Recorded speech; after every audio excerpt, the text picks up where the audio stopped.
Kyle Klingman with Track Wrestling for another breakdown of Dynasty Duels. This time we get a chance to break down the 1991 NCAA championship team, but you know what? It's also the same as the 1992 NCAA championship team. So when you talk about both, it's synonymous. We get a chance to talk about that with three-time NCAA finalist. He was the igniter for those teams at 118 pounds.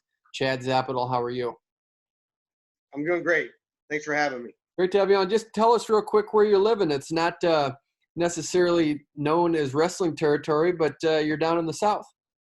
I'm in Mobile, Alabama, and it's definitely not really wrestling territory. It's actually it's football territory down here. They kind of eat and live and breathe football down here quite a bit, but starting to see wrestling down here more. It's kind of exciting to kind of see that it's picking up, starting to see a little bit on the news down here about some wrestling. I'm sure a lot of people have seen the documentary that came out called Wrestle, which was about Alabama, which, it was kind of a neat documentary to see, and I'm sure that's kind of helped ignite some things down here.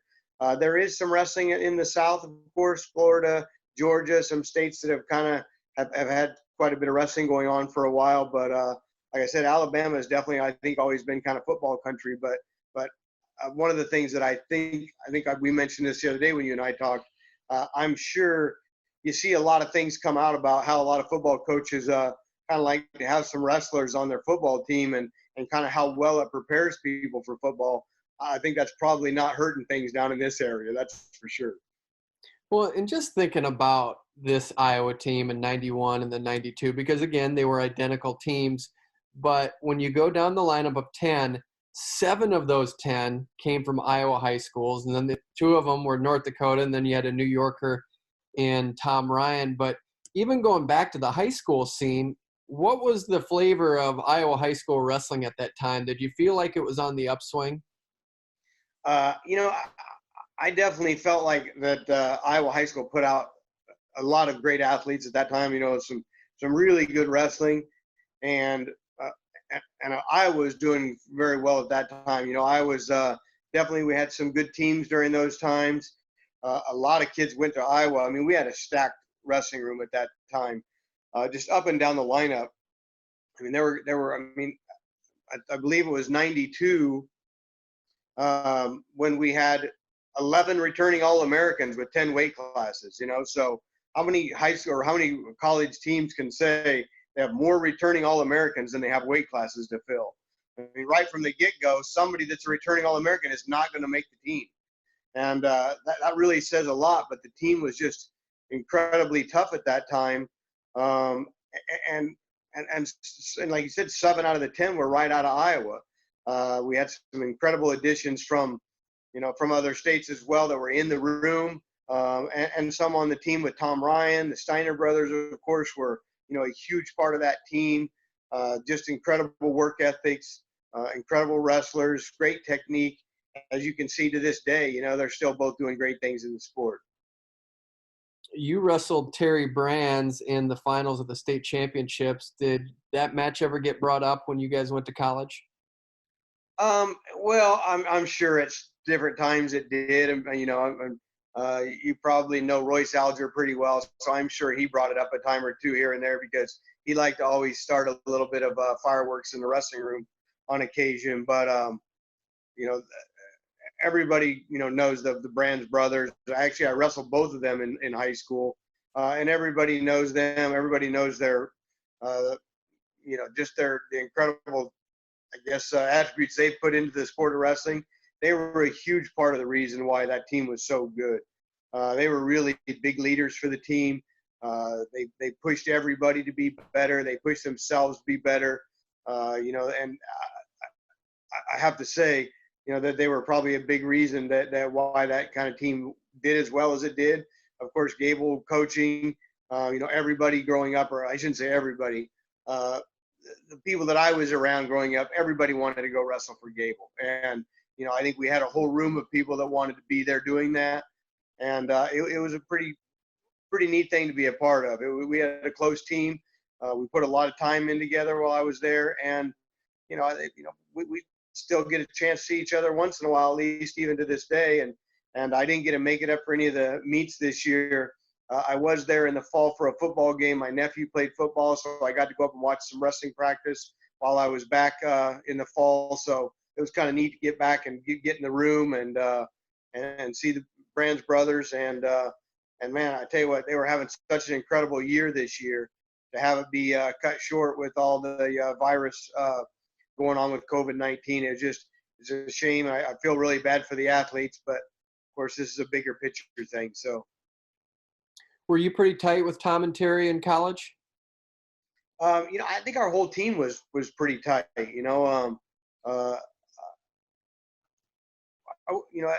guess I don't know that we're all kind of doing stuff all the time off the mat, but I think our whole team was actually pretty close. Up and down the lineup, we definitely did stuff off the mat. We did things. The whole team got together and did things. Of course, we spent a lot of time together just in training time each day. And between training and staying up in school, we were pretty busy. So I think that's one of the things that most good teams probably have in common, is that I think that the teams are pretty close. That they really kind of feel like a family. I definitely felt that way at Iowa. I think to this day, people that that are from there, we all feel like a family, just like the sport of wrestling feels like a family, but to another level, I guess, is the best way to put it. What was it like coming into that 91 season? Because Iowa had not won a championship in 4 years, and not that they had down years. They were, the lowest finish was 6th place in 1989, and then they came back and got 3rd in 1990. But you were on the cusp of something really special in 91. But was there an awareness that this team was one of the teams that needed to get Iowa back on the winning track? Well, I don't. Every year is you're trying to get back on track. I mean, there's just there's no other place other than first place at Iowa. So I think that we knew we had a good team, but at the same time, in 90 you go into everything thinking that you're going to win it. So it wasn't necessarily that we thought there was something special when you're there doing it. I think that we just kind of felt like, we're going to do it this year, just like they probably think that every year. It's just you kind of have to have that mentality, and I think that that's something that's the only mentality that Gable accepted while I was there. I guarantee it's the only mentality that Tom Brands accepts now. And even if maybe you have some years that aren't as successful, which anything outside of first, I think at Iowa is seen as not as successful. You're striving for that every single year. That's what you get up and work for every single day. And but we did know we had a good team. We knew we had a lot of talent at that time, and I definitely felt like we thought we were going to get back on top and start another track of let's go for 10 again. And basically, which is you want to win it every single year. There's a lot of competition out there, and it's probably not always possible, but you can't think that way. You got to think that you're setting out to win it every year. What was that wrestling room like? I just got to think that it was off the charts intense in that practice room. Well, it was very intense. And I tell you, I mean, not only did we have an incredibly talented team, but when I first came in there, that we had an incredibly talented coaching staff. We had incredibly talented, people that you learn from, when you kind of first stepped into the room. I mean, I remember first coming into that room and having won a couple of state titles, and it's you step into that room and it's like starting all over again. It's like for a little while you wonder if you're going to get a takedown, and then you start up in your level and you start getting takedowns and doing better and better. And so every single day is like, it's a grind to get yourself better and to keep up with the guy beside you.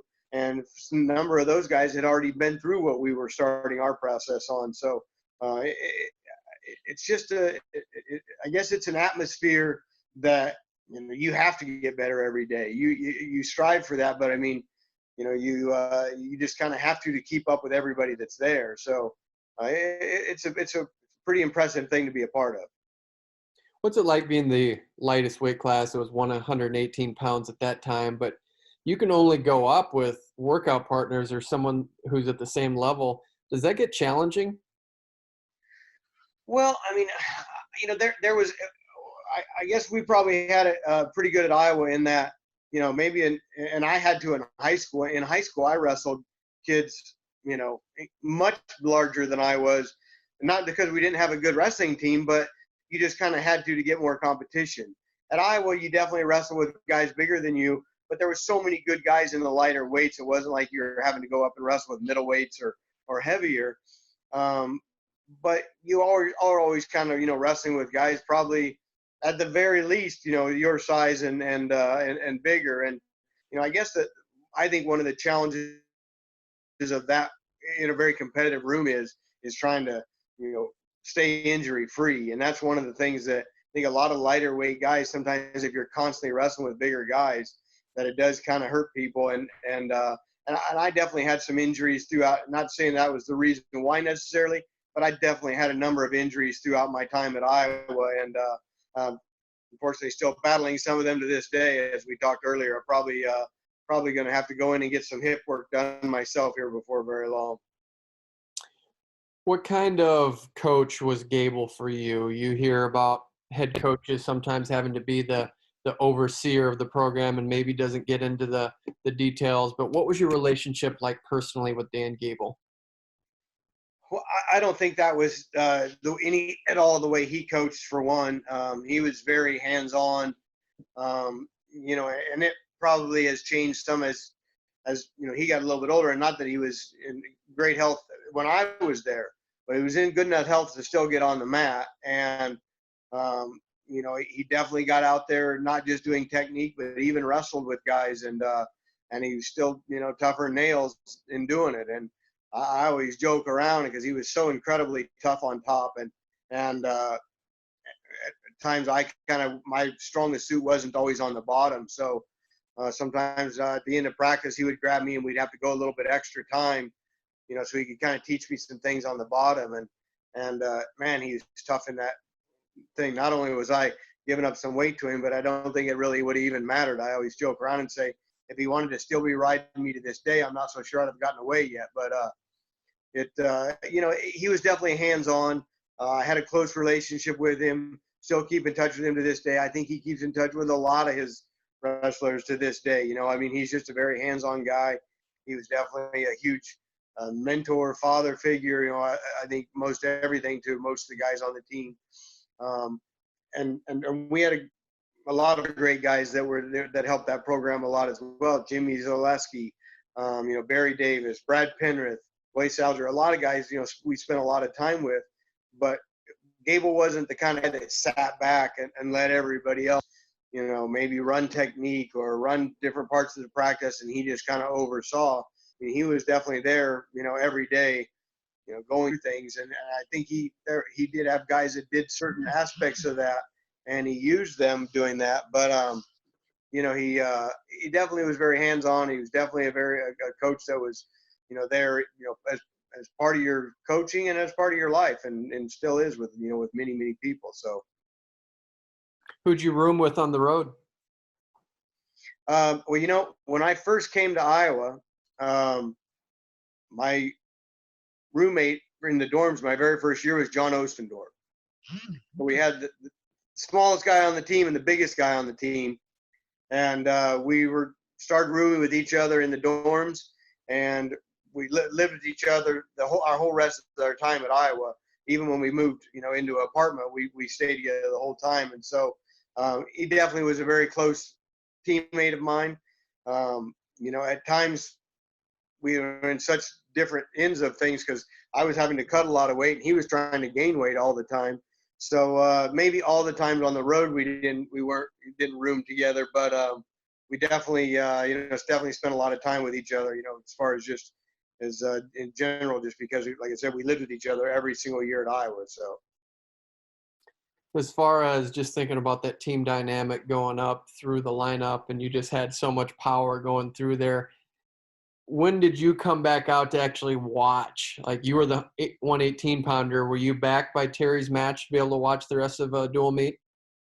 There probably wasn't a norm for that. A lot of it would depending on what was going on, possibly how my match went. Usually after we get done, we go just do a little bit more working out to continue, just to kind of keep our kind of workout kind of happening, especially if we had another duel coming up quick and we had to watch our weight. We would sometimes turn that into a longer workout. If we really kind of had to do that, sometimes we'd even have an airdyne brought out where we could maybe even kind of watch it from an airdyne and be able to see some of the match. I mean, we wanted to try to get out and catch those next couple of matches because obviously they were usually great matches to catch. Terry Brands, Tom Brands, and then it went right into Troy Steiner, Terry Steiner, and then Tom Ryan. I mean, there wasn't a match you wanted to miss, but you had to focus on yourself first, and that's just so it kind of would have depended maybe on just what was kind of happening, when our next match was, what my weight was like. There might have been a lot of things going on. I think the biggest thing about wrestling is, we're a team and we work together as a team, but you kind of have to make sure that you're right first. That's what makes the team strong. So, did you work out then a lot with Terry in the practice room? Yeah, we worked out together. I mean, not every day or anything like that. Like I said, we had a lot of people in the room. So, we did some wrestling. We had a number of guys around, my weight and guys that were just back up. There was some incredible guys in that room that got very little, if any, varsity matches, when we were wrestling there. We had some other guys. Actually, there was some couple people that even transferred out partway through Iowa just because they knew that they could probably be an All-American somewhere else. And they just kind of decided after a couple of years that they maybe should go get that a shot. And that's one of the things that was incredible about that room is, sometimes you watch guys train in that room for 4 and 5 years, and granted there's open tournaments throughout the year, but just breaking into that lineup, guys that sat behind Brands and Steiners and just different people, it's like, and I give them a lot of credit as well. They sat there and went through the same grind that we all did, and that was a pretty tough lineup to break into. So, going back to Gable, Dan has said that a lot of his wrestlers were special to him, that you were extra special. Did you feel like you had an extra special relationship with Dan? Oh yeah, for sure. We and like I said, we still do. I mean, we still keep in touch. He's still, and I guess, that's one of those things that we spent time together, on the mat, off the mat, even in times of leisure when maybe it was off season. When I say leisure, I mean, not that we weren't doing anything, but we might go out to his house and chop wood or just, do different things just to kind of give us some kind of workout, but it was still away from wrestling, different things. And do some kind of workouts in the off season that was just kind of totally different, just to do something a little bit different, or, go up to his cabin, go run hills, do something. And some of those things were definitely some of my best memories of kind of getting some of that one-on-one time, just getting to hang out with him. And also, just you learn about the sport of wrestling, and you just learn kind of just which we did from all of our coaches, but I definitely spent a lot of time with Gable. So. Now, didn't you help him build that little cabin out behind his house?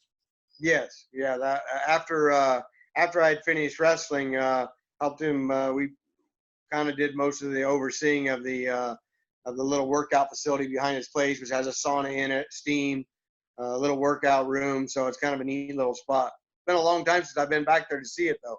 I need to get back again. When you were during that era, did you feel like you were a rock star in Iowa City?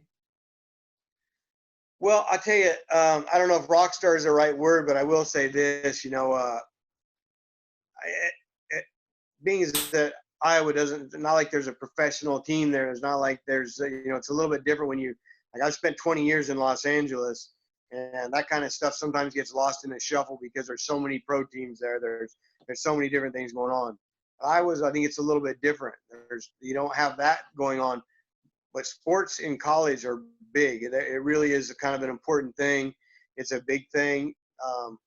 So you definitely felt like you were an athlete, you know, and I guess a star athlete because of just the amount of attention that it got, catching the news, amount of fan support, you know, people coming to the duels. I think we got to experience something that probably really very few college wrestlers, you know, always get to do. And there's a handful of programs that kind of have that incredible following, and it seems like it's actually getting to be more and more of them now, even, which is kind of neat to see. But it definitely wasn't a big thing. It definitely was an important thing, and it also, like I said, that with the kind of emphasis that gets put on it there, you know, realistically, you know, you better also go out and perform very well, because there's also kind of an expectation there for the sport. Chad, thanks so much for breaking down this team with us. It's an iconic team. And again, like you said, 11 returning All-Americans, and you can only have 10. So shows you how special that was. But thanks for sharing your memories, and look forward to seeing you at an NCAA championship or at an Iowa meet soon. Sounds good. Thanks a lot, Kyle.